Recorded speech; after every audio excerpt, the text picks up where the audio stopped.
everyone, welcome back to CaxyPod. My name is Jessie, currently a senior at Lake Forest Academy. Today I'm here with our guest speaker, Miss Zhou. Hi everyone, I'm Miss Zhou. Thanks Jessie for having me on here. I am currently an English teacher teaching sophomore English, so English 10, as well as two senior electives. This semester I'm teaching cuisine, community, and culture, so an Asian literature class, and next semester I will be teaching a true crime senior elective. Yeah, and so today me and Miss Zhou will be talking about Thanksgiving holiday, the funs, the sentiments about it, and just the overall holiday culture. So it's been a really fast time. It's almost Thanksgiving.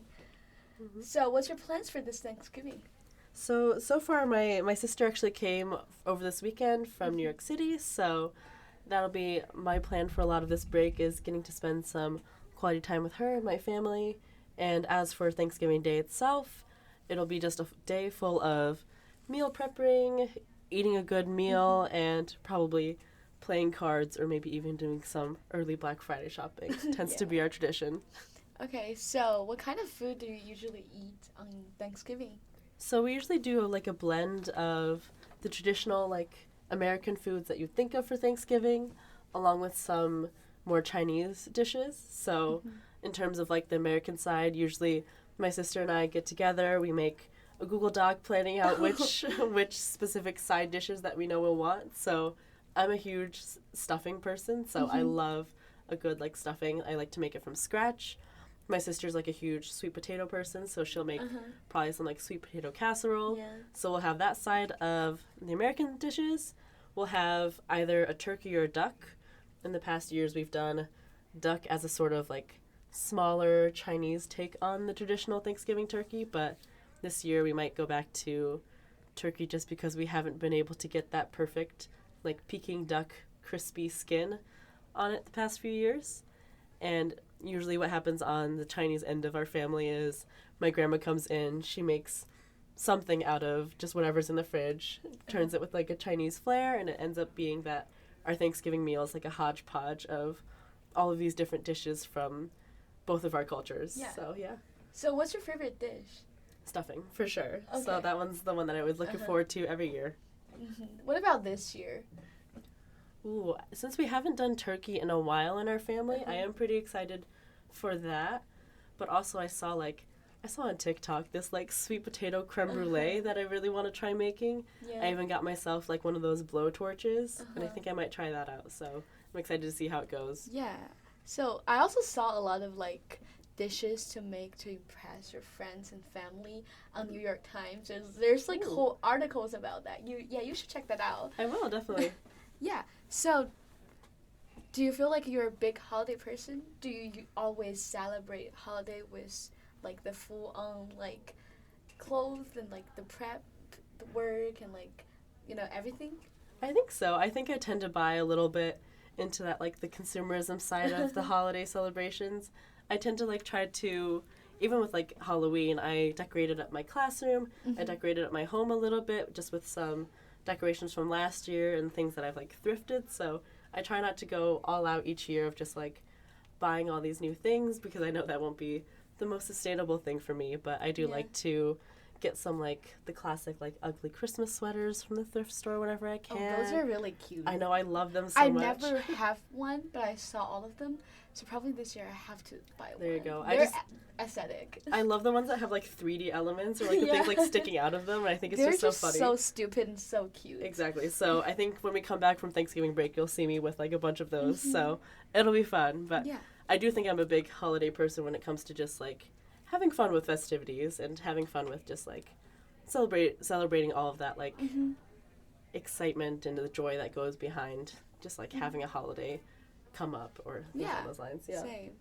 So I don't feel like I am big a holiday person because I don't usually, because in Chinese, a lot of traditional Chinese holidays, they tend to tie those with, there's like a whole history behind it, but those histories are more like, we have to memorize some kind of hero, and we have to, there's like a whole myth story behind the Lunar New Year, and I just feel like sometimes, especially for my generation, also for you, I'm not saying you're old, but like for the younger generation, we don't really get the gist of it in terms of, the context and the origin of the holiday.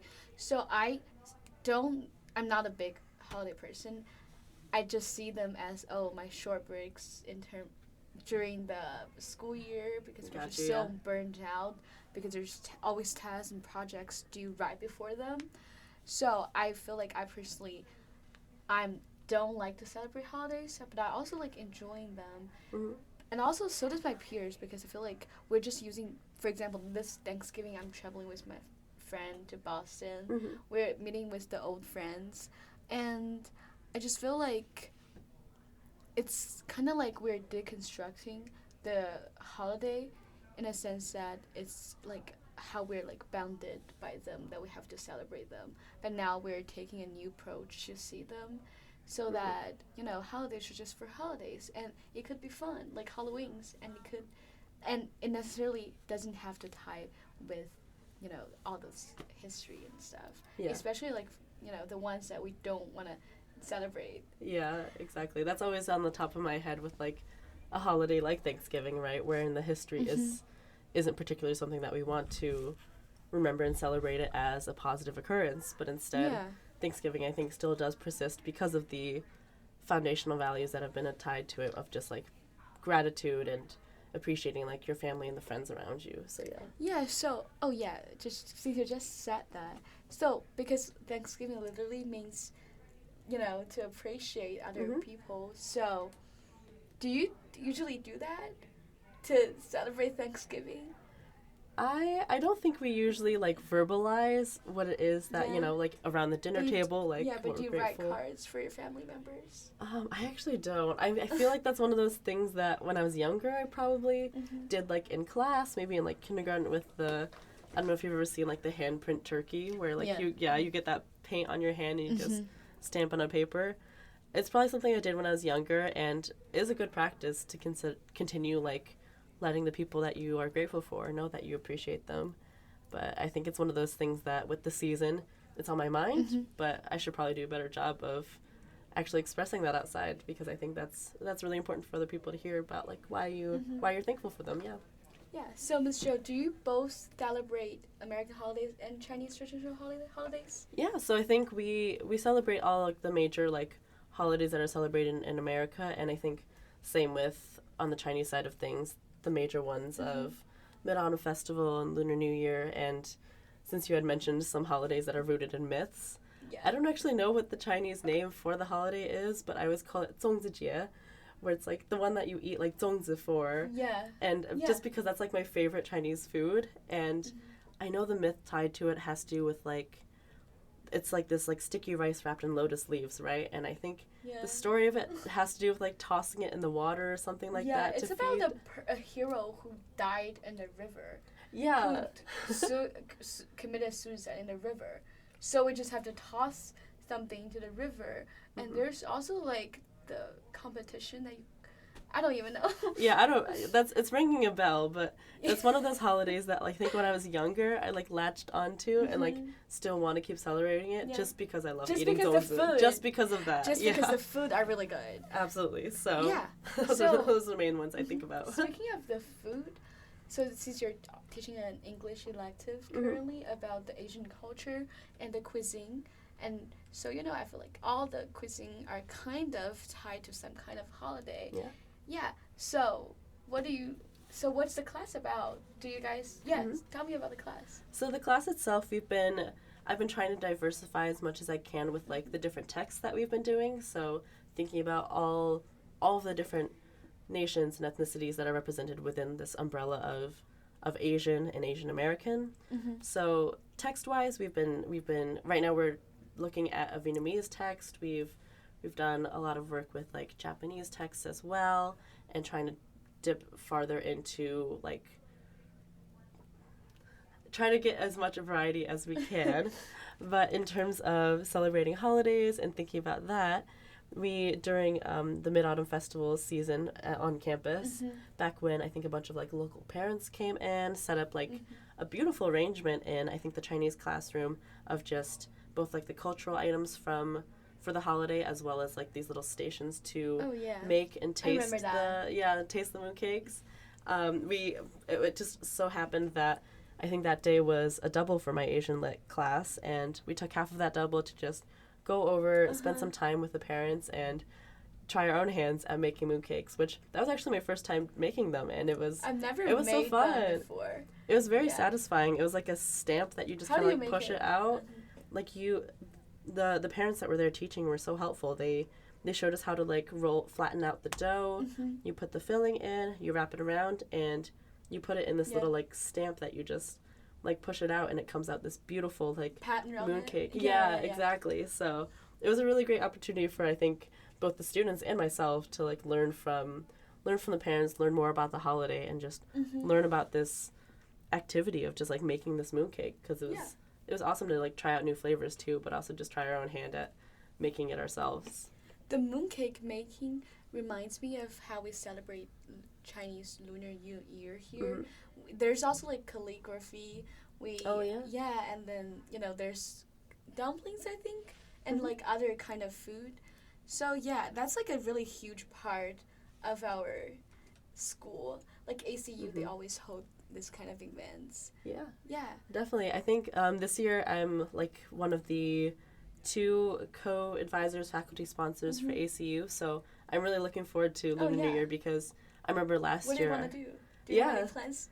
I think we have some big plans of during that all-school meeting slot, trying to mix it up with both the informational side of things, but also adding in those performance elements of letting students, because our community is so diverse, because there are such a large proportion of students who do celebrate Lunar New Year, giving them a chance to take the stage, perform, do whatever act it is that they want to do, and just take that space to just celebrate this holiday.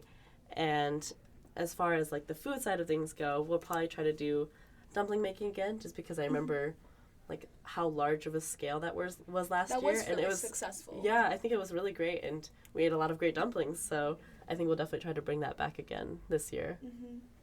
Yeah, so I always feel like it's a good thing in our school in particular that we have such a diverse student and faculty population, and we just get to celebrate so many stuff that we don't know before. Like for example, the Diwali.